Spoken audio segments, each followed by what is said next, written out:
Saudara-saudara terkasih, saya memang akan menerangkan tentang 7 karunia Roh Kudus.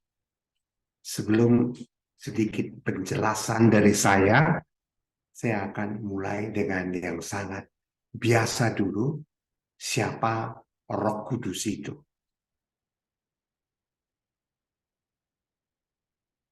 Minggu depan kita sudah akan merayakan Pentakosta, ialah turunnya Roh Kudus. Tapi banyak dari antara umat masih kurang mengerti siapa itu Roh Kudus. Dan kalau ditanya siapa Roh Kudus itu, dia akan menjawab yang burung merpati yang selalu terbang-terbang dan memberikan segala macam kesegaran untuk kita. Nah, mari kita lihat apa yang dikatakan. Walaupun pengetahuan kurang, kita mau mengatakan bila kita membuat tanda salib, Bapa, Putra, dan Roh Kudus, kita menyebut namanya Roh Kudus. Bila seorang itu dibaptis, kita melihat dia juga dibaptis. Bapa, Putra, dan Roh Kudus. Nama Roh Kudus disebut. Dan dalam setiap misa Ekaristi, kita mulai dengan tanda salib. Bapa, Putra, dan Roh Kudus. Roh Kudus diikut sertakan di dalam seluruh Ekaristi Kudus itu. Mari kita melihat lebih lanjut. Roh Kudus itu sebenarnya Roh Allah. Roh Allah Bapa yang pada permulaan sebelum ada dunia ini melayang-layang. Dan dia itu menciptakan segala-galanya. Roh Kudus itu adalah juga Allah Putra yang memang menjadi penebus kita dan menjadi juru selamat untuk kita semua. Roh Kudus yang sama itulah juga Roh Penolong yang menyempurnakan segala karya Yesus kepada kita semua. Dan kita bisa lihat beberapa peranan Roh Kudus di dalam Perjanjian Lama, seperti melayang-layang, dan dia itu menciptakan segala-galanya. Roh Kudus itu juga kita melihat yang menguatkan para nabi, seperti Musa, seperti Yeremia, seperti nabi-nabi yang lain. Itu kita melihat Roh Kudus berperanan. Juga di dalam Perjanjian Lama nampak juga bila malaikat Gabriel itu pergi kepada Maria memberikan kabar kepada dia, kita melihat sesudah Maria itu mengatakan, ya, aku ini hamba Tuhan, ini fiat, kehendak dari Maria, maka waktu itu Roh Kudus turun menaungi Maria. Dan kita lihat juga waktu Maria itu pergi mengunjungi Elizabeth yang lama tidak mempunyai anak, begitu wanita itu yang saling mengandung. Maria mengandung Yesus dan Elizabeth mengandung seorang putra yang akan dinamakan Yohanes. Kita melihat Roh Kudus mempertemukan mereka. Dan paling jelas kita melihat waktu Yesus dibaptis di Sungai Yordan. Waktu Yesus naik di atas Yordan itu, seperti kata kitab suci, sinar dari atas dan juga seekor burung merpati hinggap di atasnya. Kita melihat dalam diri Yesus pun kerap kali peranan Roh Kudus disebut dan dikatakan sesudah Yesus itu dibaptis di Sungai Yordan, maka kita melihat Roh Kudus itu membawa dia ke padang gurun untuk mulai mempersiapkan seluruh karyanya. Dan kita melihat waktu Yesus itu sedang mengajar, ia membuat mukjizat, semua itu Roh Kudus ada di dalamnya. Lihat wanita yang penuh kepercayaan memegang jubah Yesus. Kita melihat seluruh penyakit pendarahan berhenti. Dan waktu orang yang buta datang kepada dia, Raboni, semoga aku melihat. Yesus mengoleskan tanah kepada matanya, dan orang itu sembuh. Kita melihat waktu Yesus menderita pun, bahwa ia bisa tahan, kuat, akhirnya menyerahkan segala-galanya kepada Bapa di surga. Roh Kudus yang berperanan menguatkan Yesus dan semakin menyerahkan diri kepada Tuhan. Dan kita melihat juga waktu Yesus bangkit, malaikat-malaikat ada. Roh Kudus yang membangkitkan Yesus. Lalu kita melihat inilah yang diperbuat oleh Roh Kudus. Dan sekarang kita mau melihat bagaimana diri kita ini. Kita pun semuanya satu persatu tetap dipimpin oleh Roh Kudus. Karena sebelum naiknya ke surga, Yesus telah berpesan, aku akan mengutus seorang kepadamu sebagai teman. Dan Roh Kudus itu turun atas kita. Sekarang kita akan melihat ketujuh karunia Allah kepada kita. Apa yang terjadi? Yang pertama disebut ialah kita mohon roh hikmat, roh kebijaksanaan dalam kehidupan ini. Kita mohon supaya kita menjadi bijaksana dalam kehidupan ini. Hidup kita di dunia ini,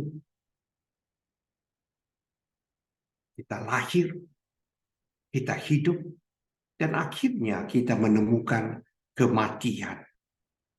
Sangat cepat berlalu. Lalu sesudah kita hidup di dunia ini, kemana kita akan pergi? Ribuan tahun yang lalu yang akan datang, jutaan tahun yang akan datang, kemana kita? Kita melihat yang terjadi ialah bahwa roh itu akan datang dan menolong kita. Hidup dengan bijaksana dan hargailah cita-cita yang ada di atas. Bisa kita menghargai semua yang ada di dunia ini?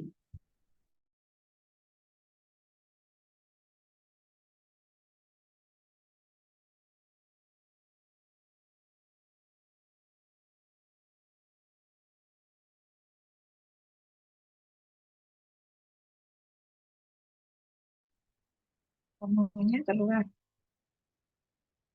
Jadi, roh yang pertama, yang rahmat pertama yang kita minta tadi, roh hikmat. Roh hikmat tadi saya mengatakan, jadi hidup yang bijaksana. Sesudah hidup di dunia ini, kita mencita-citakan adanya cita-cita surgawi. Jadi hidup kita bukan di dunia saja, tetapi kita melihat hidup yang lain. Pernah saya terjadi, ada seorang teman saya yang sangat sederhana. Dia itu tukang kayu, dan istrinya menjual kue. Kue itu pun kue dari ubi kayu yang sangat sederhana. Dan pada satu hari saya datang ke rumahnya untuk berkunjung. Bapak sedang mengetam kayu, dan kemudian sesudah berbicara sedikit, saya minta izin untuk bertemu dengan istrinya di belakang yang sedang bikin kue. Lalu saya tanya, bagaimana ibu? Ya, begitulah. Dan kemudian kue ini penghasilan untuk semua anak-anakku dan keluargamu. Dan sekarang anak ibu berapa? Dengan senyum dia menjawab, anakku cuma ada 10. Aku terkejut dengan 10 anak. Bagaimana ia mau menghidupkan dengan penghasilan yang sangat-sangat sederhana itu. Dan dia berkata kepada saya, memang hidup ini susah. Tapi saya seringkali mengangkat hati saya kepada Tuhan.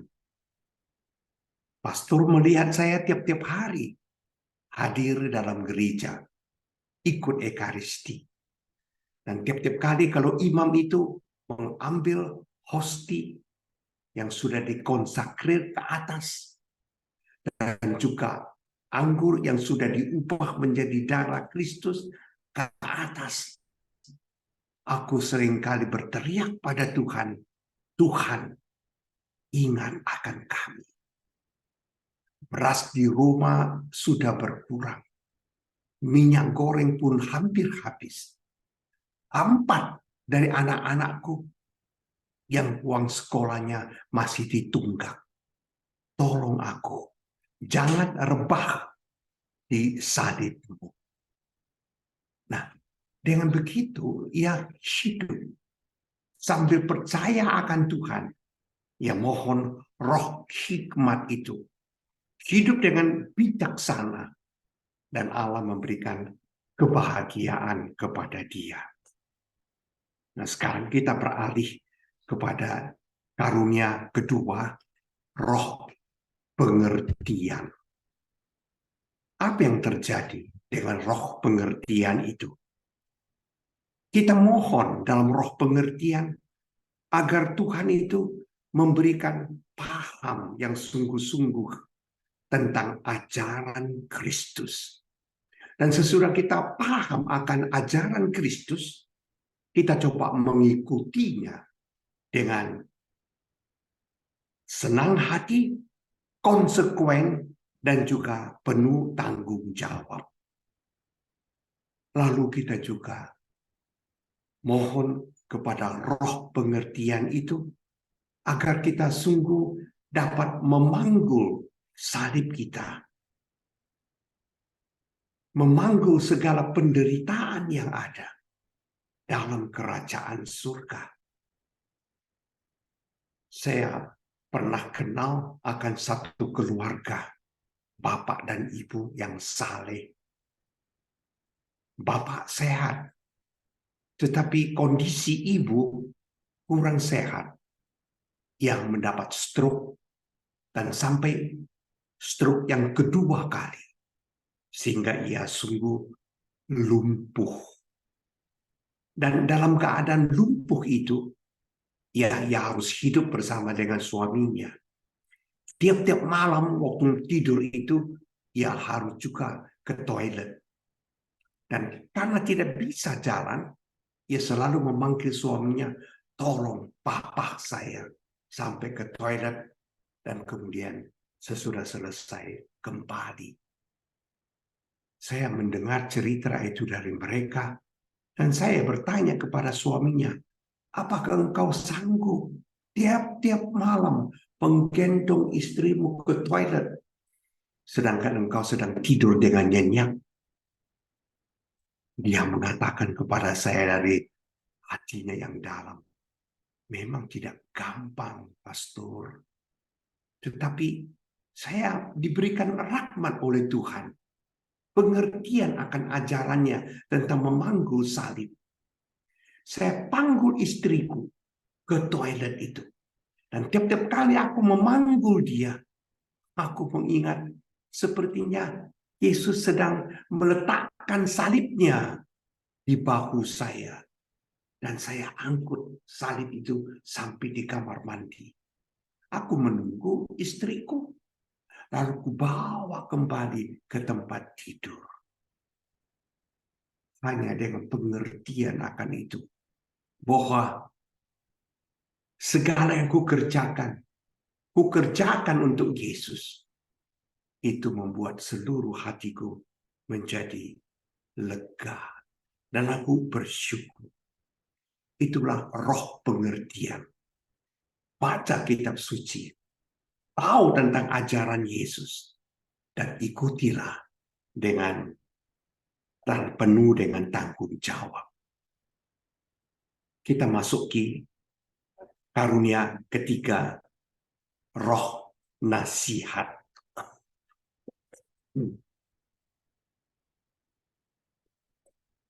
Apa yang mau dikatakan kepada kita? Kita hidup seringkali ada dua jalan.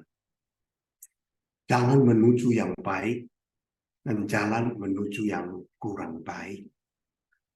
Dan kita dinasihati supaya ikutilah jalan yang benar, yang baik itu. Dan tinggalkanlah yang jahat.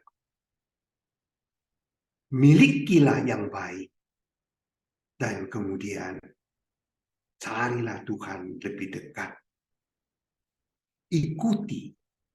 Dan Yesus memang ada selalu di belakang kita. Ia selalu tolong supaya kita berjalan pada jalan yang benar. Nasihatnya datang kepada kita. Hanya apakah kita ini memang mendengarkan dia? Jangan takut. Aku selalu besertamu, kata Yesus. Pernah satu kejadian di El Salvador, Amerika Latin. Di situ banyak hidup tuan-tuan tanah. Hidup keagamaan juga tidak baik. Tetapi di situ hidup juga dua suster misionaris yang datang dari negara lain. Dan kedua suster itu mengajar sebagai seorang katekis. Dan satu kali datang surat kaleng kepada mereka. Suster, hentikan seluruh pengajaranmu. Kalau tidak, kamu akan tahu nasibnya. Suster itu mendapatkan surat kaleng itu. Dan kedua suster itu membaca dan tahu bahwa surat dari El Salvador itu bukan hanya gertak sambal, tetapi sungguh akan dilaksanakan. Tapi kedua suster itu mendengarkan nasihat dari Allah. Jangan takut, aku selalu menyertaimu. Lalu kedua suster itu meneruskan tentang karyanya. Mengajar katekismus di gereja kepada ibu-ibu dan bapak dan kepada remaja. Tanpa takut. Tetapi akibatnya apa, saudara-saudari? Seminggu kemudian, dua jenazah suster itu terdapat di got, di parit, sudah mati. Kedua suster itu sudah menyerahkan diri. Mereka mendengarkan suara Tuhan dan mereka mengikuti. Itulah juga saudara-saudara. Kita mohon roh nasihat itu menuju kepada jalan yang baik. Ikuti. Yesus akan selalu beserta kita. Kita beralih kepada yang keempat. Roh keperkasaan. Roh keperkasaan. Di situ kita minta karunia Allah supaya menjadi perkasa. Artinya juga bahwa kita bisa tetap kuat di dalam segala penderitaan yang ada. Mungkin banyak orang tidak mengerti akan kesulitan kita. Mungkin banyak orang menghina kita. Mungkin juga orang menganggap sepele apa yang kita lakukan. Nah, kita mohon Roh menguatkan kita dan teguh di dalam iman kita. Maka seringkali dikatakan dan dinasihatkan juga, iman yang sudah kita terima itu jangan disembunyikan. Tetapi iman yang kita terima itu mesti ditaruh di atas kaki Dian supaya memberikan terang kepada setiap orang. Roh keperkasaan tetap saja di dalam Dia dan kita akan ditolong oleh Dia. Saya ingat itu. Saya pernah baca satu cerita dari Rusia, daerah komunis yang tidak suka akan Tuhan. Ada seorang pemudi namanya Natasha. Natasha suka sekali memberikan kesaksian imannya. Tekun.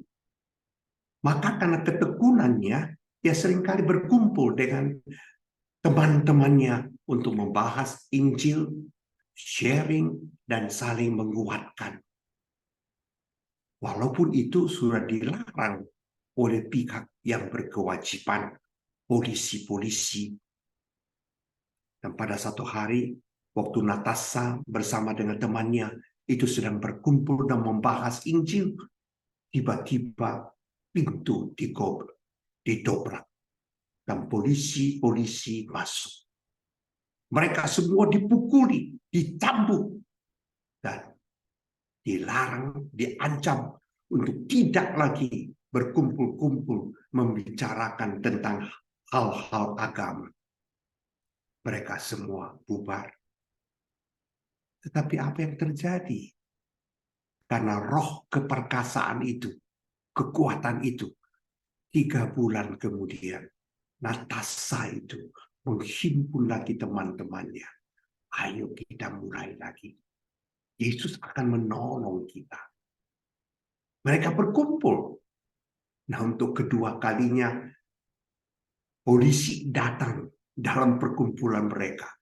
Sekali lagi polisi, komandan itu melihat Natasha.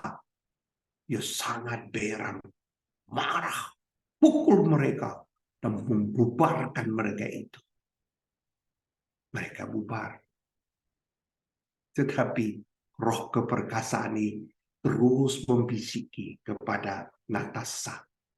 Untuk 6 bulan kemudian, mereka berkumpul lagi di tempat yang lain. Tetapi sama, polisi mencium, dan mereka itu dikeprek, dan kemudian itu dipukul.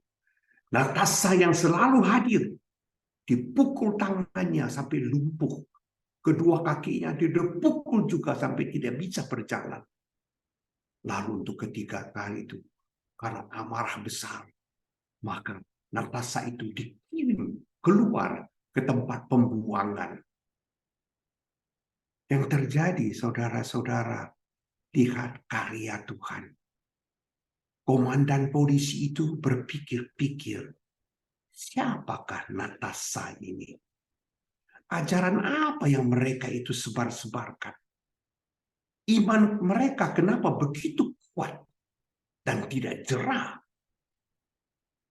Akhirnya ia tahu ini ajaran yang luar biasa. Sesudah itu ia menyesal bahwa telah memukul Natasha entah kemana. Sebagai tanda tobatnya, ia lepaskan kepolisiannya. Dan ia pergi dari pembuangan yang satu ke pembuangan yang lain, mencari Natasha, ingin minta maaf kepada dia. Tapi Natasha tak pernah ditemukan. Lalu komandan polisi itu mantannya, dia menulis satu buku. Natasha, maafkan aku. Itulah bukunya yang seringkali beredar juga, yang sangat mengharukan. Roh keperkasaan telah menguatkan. Yesus juga selalu menolong bagi setiap orang yang hampir tenggelam. dan sudah tenggelam, Yesus bisa menolong kita. Kita beralih kepada yang kelima, roh pengenalan akan Allah. Dalam roh pengenalan akan Allah, kita mau belajar bahwa barang-barang di duniawi ini hanya sementara saja. Rumah kita, perusahaan kita, mobil kita, semuanya sementara. Bayangkan bahwa begitu banyak orang masih mencari kekayaan, kumpulkan harta benda. Lalu sesudah mati, apa yang dia bisa bawa? Nol. Tidak ada satu pun yang dapat dia bawa. Karena itu, dalam roh pengenalan akan Allah itu, Rahman itu meminta supaya Tuhan memberikan kepada kita agar apapun yang kita punya di dunia ini, apapun yang kita gunakan selama kita hidup di dunia ini, kita gunakan untuk kemuliaan Allah. Kita tahu tujuan hidup kita. Kita tahu di mana kita harus menempatkan diri.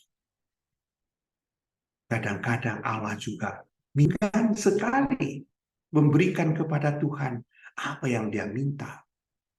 Dan saya ingat ada satu cerita seorang anak namanya Anissa, umur 5 tahun.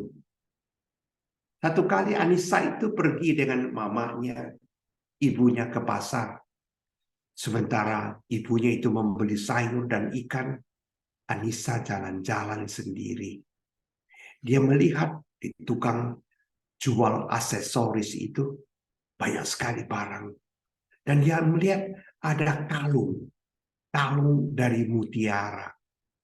Tentu imitasi, palsu.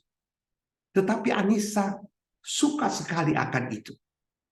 Yang terjadi ialah yang minta kepada mamanya untuk membeli kalung itu. Tapi mamanya tidak mau. Pakai uangmu sendiri. Buka celenganmu dan ya beli sendiri. Sejak pada waktu itu, Anissa mengumpulkan duitnya. Celengan yang ada dibuka, dikumpulkan. Akhirnya sampai 150.000. Persis untuk bisa membeli kalung itu. Dan dia pergi dan membeli. Sangat bangga dan sangat mencintai kalung mutiara yang palsu itu. Dia sangat suka akannya itu. Selalu dipakainya, kecuali ia pergi mandi.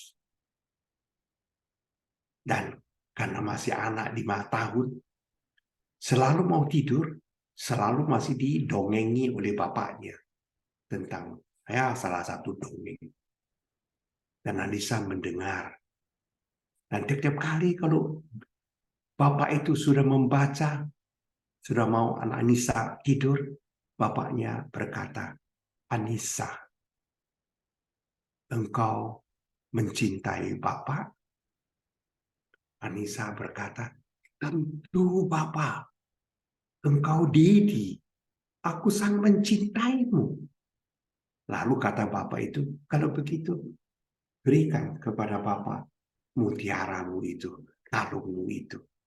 Oh, jangan bapak, ambil semua boneka-boneka yang ada. Itu tidak perlu untuk saya. Jangan minta kalung ini.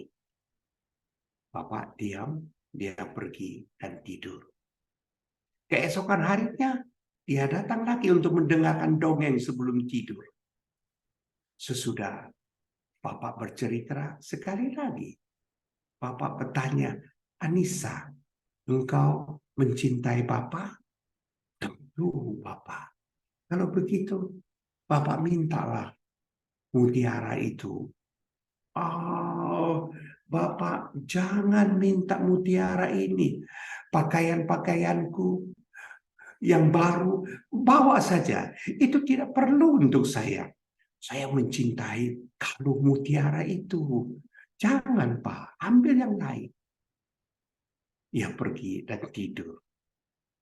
Tiba hari ketiga, sebelum pergi ke kamar Bapak, Anissa sudah berpikir, Bapak akan bertanya lagi pertanyaan yang sama dan minta kalung itu. Dia berpikir dalam hati, kalau memang Bapak suka, udah aku kasih aja sama Bapak. Lalu ditaruhnya itu mutiara di dalam kantong. Yang mendengarkan cerita Bapak. Dan habis membaca itu sekali lagi.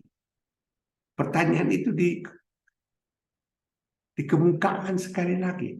Anissa mencintai Bapak? Ya. Kalau begitu, berikanlah mutiara itu kepada Bapak. Dan kali ini, Anissa mengeluarkan dari kantongnya mutiara yang dibelinya itu. Ini Bapak, untuk Bapak. Kalau Bapak mau, silahkan ambil saja. Bapak itu mengambil mutiara yang palsu itu dari Anissa. Tapi Bapak itu keluarkan dari kantongnya sebuah kalung mutiara lagi. Dan ini mutiara yang murni, yang sesungguhnya, yang asli. Dan ini Anissa, Bapak kasih kepada. Cerita ini mau mengatakan kepada kita, seringkali Allah juga minta ini, mungkin minta itu lagi. Dan kita sebagai manusia enggan sekali untuk memberikan kepada Allah. Aku masih mau, aku masih ingin menikmati. Tapi ingat, kalau yang diminta oleh Allah itu barang-barang duniawi, mungkin berharga bagimu, berikanlah itu. Dan kalau kita memberikan, Allah dengan tangan yang lain memberikan kepada kita yang asli, yang sesungguhnya, yang jauh-jauh lebih mahal dan bermutu daripada yang kita inginkan. Inilah roh pengenalan akan Allah. Kita mohon supaya kita tetap bijaksana. Jangan hanya mencari yang di dunia, tetapi relakanlah itu juga untuk Tuhan dan memperoleh yang lain. Yang keenam, kita lihat ada roh kesalehan. Roh kesalehan itu kita mohon kepada Tuhan supaya dikirimkan roh kesalehan, kesucian. Roh ini mau mengatakan, Tuhan, berilah kepada aku semangat untuk tetap bisa mengabdi, berbakti kepada Tuhan. Karena dari Dia segala-galanya, dan akan kembali juga kepada Dia segala-galanya. Ya, tapi saya tetap ingin berbakti kepada Tuhan selama aku hidup di dunia ini. Dan yang kedua, kita melihat bahwa kita menjadi orang yang tahu berterima kasih. Bukan hanya kita menerima dari Tuhan, tapi harus menjadi orang yang tahu memberikan juga kepada orang lain. Banyak di tengah-tengah kita orang berkekurangan. Dan kita lihat kerap kali orang yang tutup mata saja. Jalan terus. Tidak mempedulikan orang yang mungkin memerlukan sesuatu. Kita harus menjadi orang yang saleh, hati suci, Aku mendapat dari Tuhan, dan aku pun harus berani memberikan untuk Tuhan. Lihatlah gambar-gambar yang ada, luar biasa. Terima kasih Tuhan. Kita mohonkan. Dan saya pernah berjumpa ada seorang bapak. Lama kita melihat. Ya, ia berusaha. Dan pabriknya selalu jatuh, terbakar, dan habis.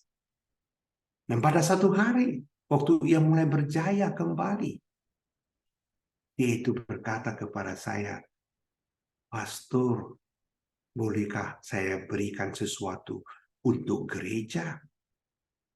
Apa yang Bapak mau kasih? Aku ingin mendirikan sebuah gereja untuk Tuhan. Tanda terima kasihku dari segala perburukan yang ada hingga aku berhasil. Sesudah berunding dan tanya pembesar, dia pun menyanggupi. Nah, gereja yang ada itu kita melihat tanda terima kasih. Ia tahu saat-saat ia itu buruk dan terpuruk.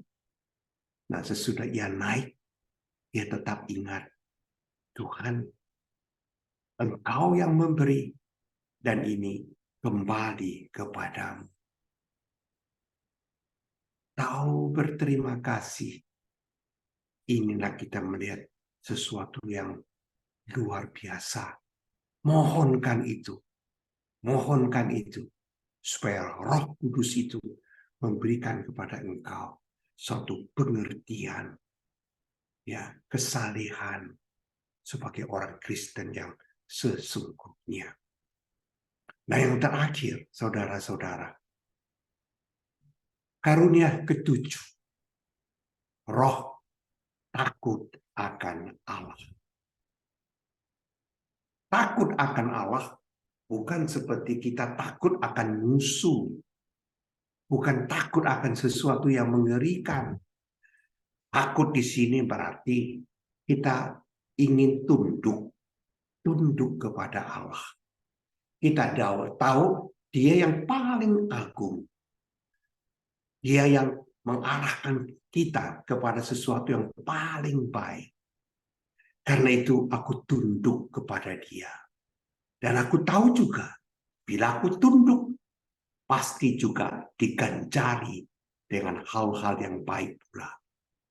Dan sesudah saya tahu itu, tunduk kepada Allah, melaksanakan perintah-perintah Tuhan, saya usahakan agar hidup saya ini makin berkenan kepada Tuhan. Dan lihat dalam gambar ini, Yesus mengulurkan tangan kepada seorang anak dan kepada kita. Datanglah kamu yang berbeban berat, dan aku akan melegakan kamu. Ya, takut akan Allah. Dan kita akan dihibur oleh Allah juga. Saya ingat satu cerita yang bagus. Ada satu umat yang tinggal tidak jauh dari gereja. Beberapa pintu. Namanya si Acong. Acong. Acong itu bekerja di satu minimarket. Tapi yang istimewa dari si Acong ini ialah pada siang hari, bila ada angelus dan lonceng berbunyi, dan pada sore jam 6 lonceng berbunyi, ia selalu meninggalkan minimarket itu, izin dari yang pemilik, dan dia pasti lari ke gereja. Bukan masuk ke gereja, ia berada di pagar gereja itu dan bisa tembus masuk ke tabernakel. Tiap-tiap kali ia berdiri di situ dengan tunduk dan santun, dia melihat tabernakel dan dia berkata, Yesus, Acong datang. Yesus, Acong mencintaimu. Lalu ia duduk dan tunduk, lalu pergi lagi. Tiap hari 2 kali seperti itu, bolak-balik. Sampai pastor paroki mengintip apa yang dibuat oleh si Acong ini. Lalu Acong itu dipanggil. Dia mengatakan, apa yang kau buat di sini? Acong mengatakan, tidak ada apa-apa, pastor. Saya cuma berdiri dan melihat ke depan ke tabernakel. Dan aku bilang, Yesus, Acong ada di sini. Ya, dan satu hari Acong itu sakit. Lalu ia harus menginap di rumah sakit pada kelas 3. Ada 8 orang di situ pasien. Sebentar dia sakit itu, Acong selalu menolong teman-temannya yang 7 lagi yang sakit. Seperti dia sendiri tidak ada sakitnya. Hingga dokter dan perawat bertanya, "Hei Pak Acong, kenapa kau begitu gembira?" Lalu si Acong menjawab, "Kenapa aku tidak bergembira? Tiap hari kalau aku mau tidur pada malam, ada seorang laki-laki pakai jubah putih datang kepada saya. Dan dia mengatakan, Acong, Yesus ada di sini." Rupanya Yesus mengunjungi dia tiap-tiap malam. Membuat si Acong itu bergembira. Karena itu ya, saya tidak merasa sakit. Yesus ada. Tadinya dia mengatakan, Yesus, Acong datang. Sekarang Yesus berkata, Acong, Yesus datang. Nah, semoga ketakutan akan Allah, tunduk kepada Allah, berbakti kepada Allah, itu hendaknya hidup di dalam diri kita. Lihat, keluarga berdoa, kakek, nenek, papa dan mama, cucu. Mereka berdoa tiap-tiap malam. Yesus, Maria, Acong datang. Orang-orang seperti ini pasti akan dikasihi Allah luar biasa. Ini 7 karunia roh yang saya uraikan sedikit lebih ringan. Moga-moga ke-7 roh ini kita mohon dan Yesus Tuhan memberikan kepada kita. Selamat malam, saudara-saudara. Tuhan memberkati. Terima kasih, Pastor. Terima kasih Pastor atas penjelasan mengenai 7 karunia Roh Kudus yang sangat detail dan memberikan contoh pada kami semua agar kami bisa memahami. Dan untuk malam hari ini, karena waktu sudah larut malam, kita akan menutup acara doa malam hari ini. Dan mungkin bila Pastor berkenan, bisa memberikan kami waktu tambahan setelah doa penutup bila ada Bapak Ibu yang ingin bertanya atau sharing, Pastor. Sebelum kita tutup, kami mohon untuk mendoakan intensi doa yang diwujudkan oleh saudara kami dari LPF yang secara khusus dimohon oleh Dr. Agnes untuk mendoakan putra-putrinya yaitu Natasha Alexandra Himawan yang akan menjalani UTBK masuk perguruan tinggi dan kelancaran studi S2 Nicholas Adi Himawan. Juga dimohon oleh Ibu Lili Irsan yang saat ini menjalankan operasi pemasangan ring. Secara khusus juga dimohon oleh Ibu Maria Fenki Kesuma yang sampai hari ini masih menjalankan operasi kanker dinding di perut. Demikian Pastor, intensi doa dari saudara-saudara kami dan kami juga mohon berkat bagi kami semua yang hadir malam hari ini. Allah Bapa yang Maha Kuasa, Engkau tahu segalanya. Dan Engkau berkata, bila 2-3 orang berkumpul atas namamu, Engkau hadir.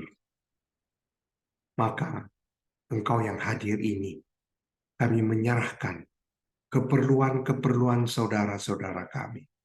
Entah yang studi, entah yang sakit. Kami mohon lindungan, berikanlah berkat,